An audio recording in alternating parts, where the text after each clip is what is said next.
I'm delighted to be talking to Reverend Mac, who's come all the way to Stanborough Park Church from Ireland. We can tell that by the accent. Oh, see, I didn't realise I had one, so there you are. But it's a joy to be here, it really is. Mm-hmm. And we've introduced you as a reverend, so you are a minister, a pastor of the Presbyterian Church. For 55 years now. It's unbelievable.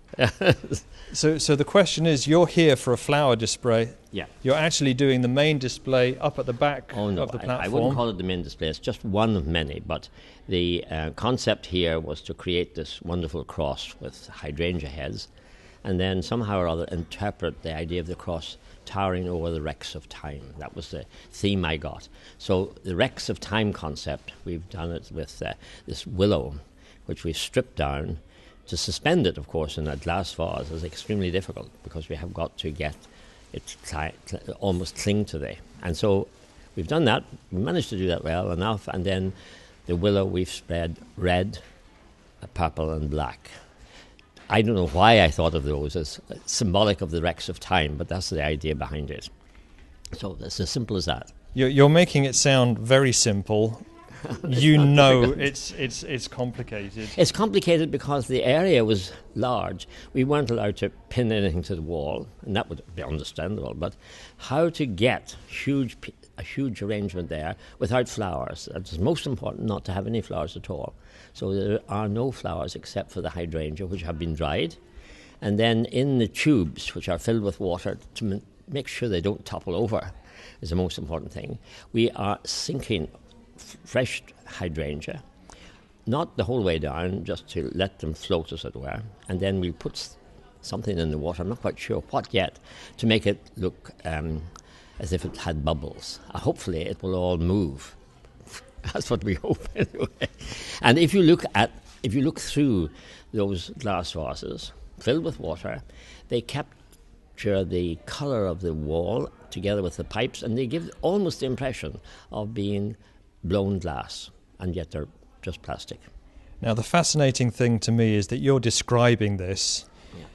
You've been doing flower arranging, 50 years? Longer than that? Well, certainly 40, yeah. And I got started simply because I was involved. I'm always keen on gardening. I've always gardened.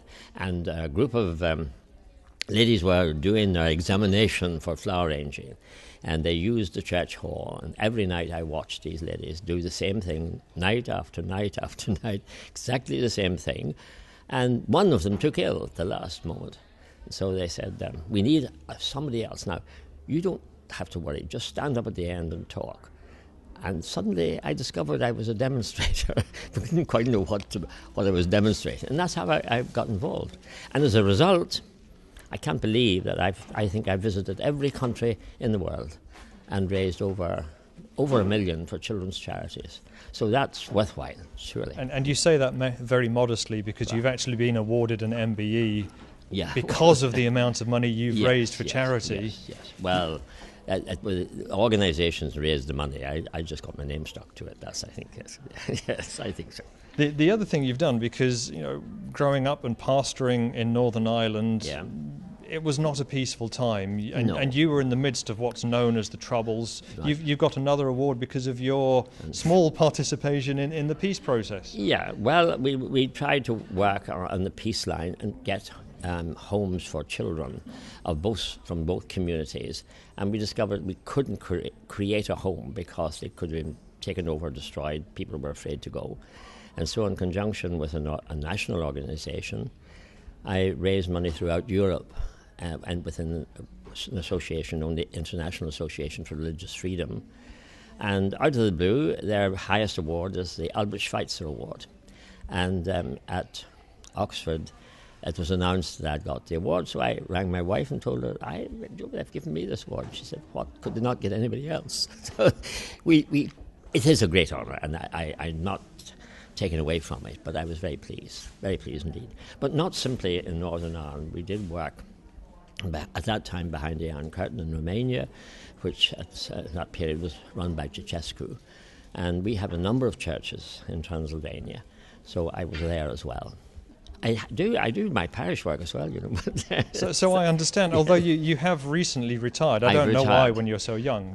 Thank you, yeah. I retired, but I'm still doing something. I really don't think I want to sit down and do nothing, I find I can't climb up ladders very easily, but that's a problem. So what is it that motivates you with the flower arranging and indeed with the preaching? Well, I find that a flower will tell you far more than a few words if you look at them. And an awful lot of people look, but they don't see.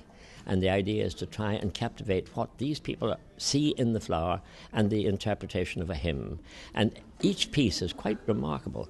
You can almost tell the personality of the person who has done that, the type of personality they have, because the flower talks to them. Now, that may sound very foolish, but flowers do talk to me, or I talk to them, and perhaps that's what's wrong. I may probably be better off somewhere else, in a psychiatric ward or something. No, I particularly love flowers, and I find that they are a remarkable means of communication. A flower will say much more than a few words. You give them out as an expression of sympathy. I've seen them grow in desolation. I've seen actually, I love dandelions. I think they're lovely. I don't know why people say dandelions are weeds. But in a desolated spot in Belfast where there has been a lot of destruction, suddenly the dandelions will appear and they give a bit of yellow and brightness.